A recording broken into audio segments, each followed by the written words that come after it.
اعوذ باللہ من الشیطان الرجیم بسم اللہ الرحمن الرحیم لن یستنکف المسیح ان یکون عبدا للہ ولا الملائکۃ المقربون ومن یستنکف عن عبادتہ ویستکبر فسیحشرہم الیہ جمیعا۔ سورہ نساء کی یہ آیت نمبر 172 ہے، جس میں اللہ تعالیٰ نے ارشاد فرمایا کہ حضرت مسیح علیہ السلام یعنی حضرت عیسیٰ علیہ السلام ہرگز یہ آر نہیں سمجھیں گے کہ میں اللہ کا بندہ بن جاؤں۔ نجران کے کچھ عیسائی حضور نبی کریم علیہ السلام کے پاس آئے اور آ کر انہوں نے کہا کہ اے محمد صلی اللہ علیہ وسلم، آپ ہمارے حضرت عیسیٰ علیہ السلام پر عیب لگاتے ہیں۔ آپ نے فرمایا میں کون سا عیب لگاتا ہوں حضرت عیسیٰ علیہ السلام پر؟ انہوں نے کہا کہ آپ حضرت عیسیٰ علیہ السلام کو اللہ کا بندہ کہتے ہیں، ہم کہتے ہیں کہ جناب عیسیٰ علیہ السلام اللہ کے بیٹے ہیں۔ تو نبی کریم علیہ السلام نے ارشاد فرمایا کہ عیسیٰ علیہ السلام اللہ کے بیٹے نہیں، اللہ تعالیٰ بیٹوں سے پاک ہے، اور عیسیٰ علیہ السلام اللہ کے بندے ہیں اور خدا تعالیٰ کے رسول ہیں، اللہ کے نبی ہیں۔ تو انہوں نے آگے سے بحث شروع کر دی۔ اس وقت اللہ تعالیٰ کی ذات بابرکات نے حضرت جبریل علیہ السلام کو یہ آیت دے کر بھیجا، وہی نازل ہوئی۔ اس وقت اس آیت مبارکہ کا نزول ہوا کہ خدا نے فرمایا کہ لن یستنکف المسیح، تم کہتے ہو کہ حضرت عیسیٰ علیہ السلام اللہ کے بندے نہیں، اور اللہ تعالیٰ فرما رہا ہے کہ عیسیٰ علیہ السلام خود ارشاد فرماتے ہیں کہ میں اللہ کا بیٹا نہیں ہوں بلکہ اللہ کا بندہ ہوں، اور میں خدا کا بندہ ہونے میں آر نہیں سمجھتا، یعنی اللہ کا بندہ ہونے سے میں نفرت نہیں کرتا بلکہ میں خدا کا بندہ ہونے پہ ناز کرتا ہوں، فخر کرتا ہوں۔ اور یہ بہت بڑا مقام ہے، مقام ابدیت۔ اللہ تعالیٰ کے ذات بابرکات نے نبی پاک علیہ السلام کو معراج کی رات جو لا مقام پر بلایا تھا مقام قدس میں، تو شان رسالت کے ساتھ نہیں بلایا تھا، شان نبوت کے ساتھ نہیں بلایا تھا، بلکہ اللہ تعالیٰ کے ذات بابرکات نے نبی پاک علیہ السلام کو لا مقام پر معراج کی رات کو شان ابدیت کے ساتھ بلایا تھا۔ سبحان الذی اسری بعبدہ، پاک ہے وہ ذات جس نے سیر کرائی اپنے نوری بندے کو، بندائے خاص کو، یعنی جناب حضرت محمد مصطفیٰ صلی اللہ علیہ وسلم کو۔ تو اللہ کا بندہ ہونا یہ بہت بڑا مقام ہے۔ جب حضور علیہ السلام کو اللہ تعالیٰ نے دنیا میں بھیجا تھا تو شان رسالت کے ساتھ بھیجا، شان نبوت کے ساتھ بھیجا، شان رحمت للعالمینی کے ساتھ بھیجا، بشیر و نذیر بنا کر بھیجا، سراج منیر بنا کر بھیجا، داعی اللہ بنا کر بھیجا، اور فضل کبیر بنا کر بھیجا، مختلف شان عظمتیں مختلف صفتوں کے ساتھ بھیجا۔ اور جب خدا نے اپنے پاس اپنے محبوب کو بلایا تو شان ابدیت کے ساتھ بلایا۔ اور حضور علیہ السلام جب لا مقام کی طرف جا رہے تھے تو آگے سے آواز آئی، اے میرے پیارے حبیب علیہ السلام، میں تجھے کس صفت کے ساتھ متصف کروں اور کس شان کے ساتھ میں آپ کو مشرف کروں؟ تو حضور علیہ السلام نے اللہ کی بارگاہ میں عرض کی، یا پروردگار عالم، تو مجھے شان ابدیت کے ساتھ، مقام ابدیت کے ساتھ مشرف فرما دے۔ تو یہ بڑی شان ہے، بڑا مقام ہے۔ اللہ تعالیٰ نے نبی کریم علیہ السلام کو شان ابدیت کے ساتھ بلایا۔ اور ہم بھی جب دوسرا کلمہ پڑھتے ہیں اور نماز کے اندر جب اتحیات پڑھتے ہیں تو پڑھتے ہیں اشہد اللہ الہ الا اللہ، میں گواہی دیتا ہوں کہ اللہ کے سوا کوئی عبادت کے لائق نہیں، وَأَشْهَدُ أَنَّ مُحَمَّدًا عَبْدُهُ وَرَسُولُهُ، اور میں گواہی دیتا ہوں کہ نبی کریم علیہ السلام اللہ کے رسول ہیں اور اللہ کے بندے ہیں، اور بندے کا معنی ہوتا ہے بندگی کرنے والا۔ تو نبی پاک علیہ السلام سے بڑھ کر کس نے بندگی کرنی ہے؟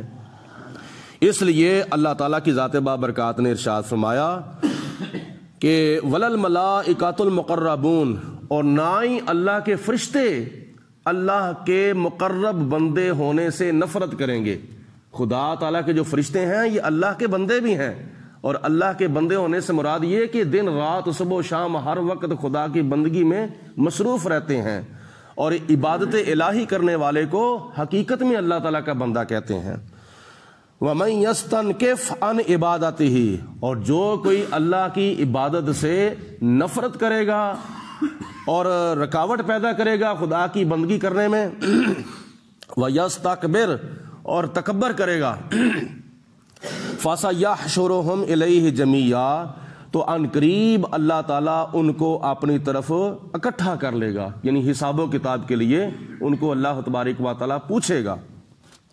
فَأَمَّا الَّذِينَ آمَنُوا، اور لیکن جو لوگ ایمان لائے ہیں، وَعَمِلُوا الصَّالِحَاتِ، اور ایمان لانے کے ساتھ ساتھ جنہوں نے نیک عمل بھی کیے ہیں، فرائض و واجبات بھی ادا کیے ہیں، فَيُوَفِّيهِمْ أُجُورَهُمْ، تو اللہ تعالیٰ ان کو ان کے پورے پورے اجر عطا فرمائے گا، پورے پورے بدلے عطا فرمائے گا، پوری پوری اللہ تعالیٰ ان کو جزائیں عطا فرمائے گا۔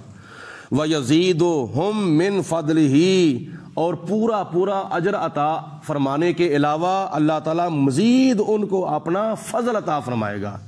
یعنی اجر کیا ہے؟ اجر یہ ہے کہ اللہ ان کو قیامت کے دن جنت میں داخل کرے گا۔ فضل کیا ہے؟ اللہ تعالیٰ ان کو کرم کے اوپر کرم فرمائے گا، اللہ تعالیٰ ان کے اوپر مہربانی کے بعد پھر مہربانی فرمائے گا۔ یا اللہ تبارک و تعالیٰ کا دیدار ہے جنت کے اندر جو خدا تعالیٰ ان کو عطا فرمائے گا۔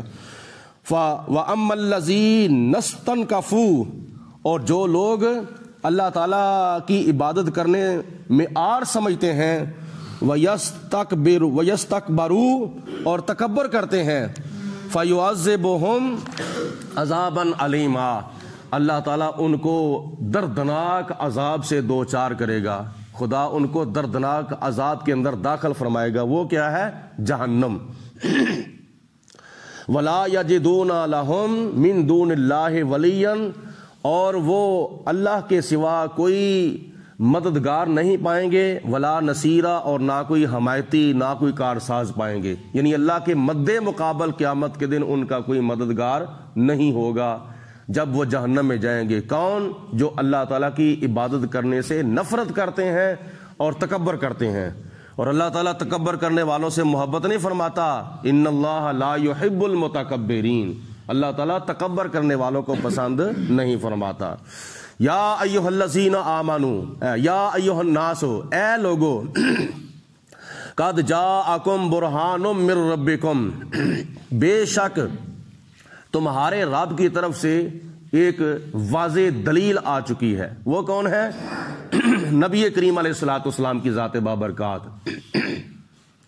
اور دلیل تب دی جاتی ہے جب دعویٰ کیا جائے، عدالتوں کے اندر جب دعویٰ کیا جاتا ہے تو پھر اس کی دلیلیں دی جاتی ہیں، جب دلیل نہ دی جائے تو دعویٰ ناکام ہو جاتا ہے۔ اللہ تعالیٰ کی ذات بابرکات نے دعویٰ کیا، وہ دعویٰ کون سا تھا؟ لا الہ الا اللہ، یہ دعویٰ ہے۔ اور دلیل کیا ہے؟ دلیل ہے محمد الرسول اللہ صلی اللہ علیہ وسلم۔ تو جتنا بڑا دعویٰ ہو اتنی بڑی دلیل دی جاتی ہے۔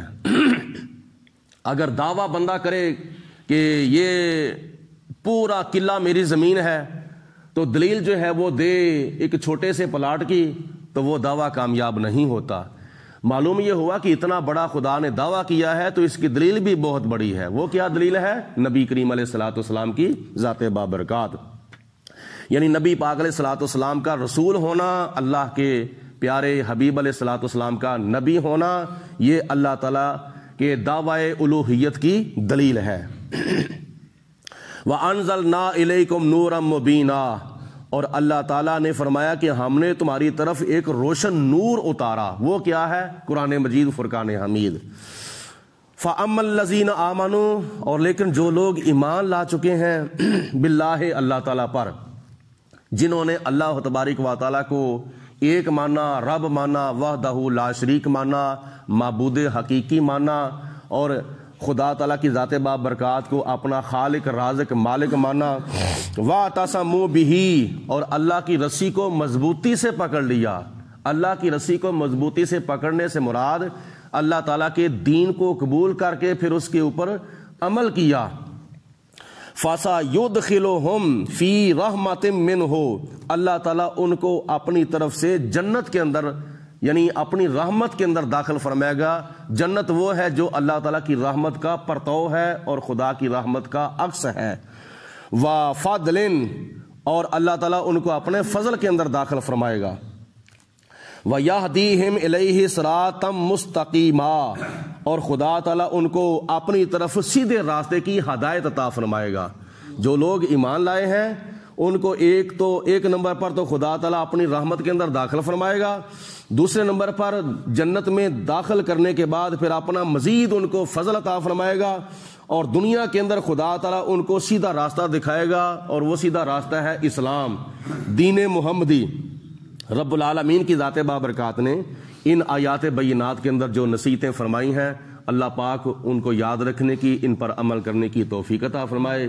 سورہ نساء کی آخری آیت رہ چکی ہے، وہ انشاءاللہ تعالیٰ کل پڑھیں گے، اور پھر سورۃ نساء کا اختتام ہوگا، اس کے بعد سورۃ مائدہ کا آغاز ہوگا۔ اللہ پاک کی ذات بابرکات ہم سب کو قرآن مجید فرقان حمید کے ساتھ سچی محبت رکھنے کی، اور اس کے اندر جو ہمارے لیے علمی اور غیبی خزانے ہیں، روحانی خزانے ہیں، اللہ تعالیٰ ہمیں وہ حاصل کرنے کی توفیق عطا فرمائے۔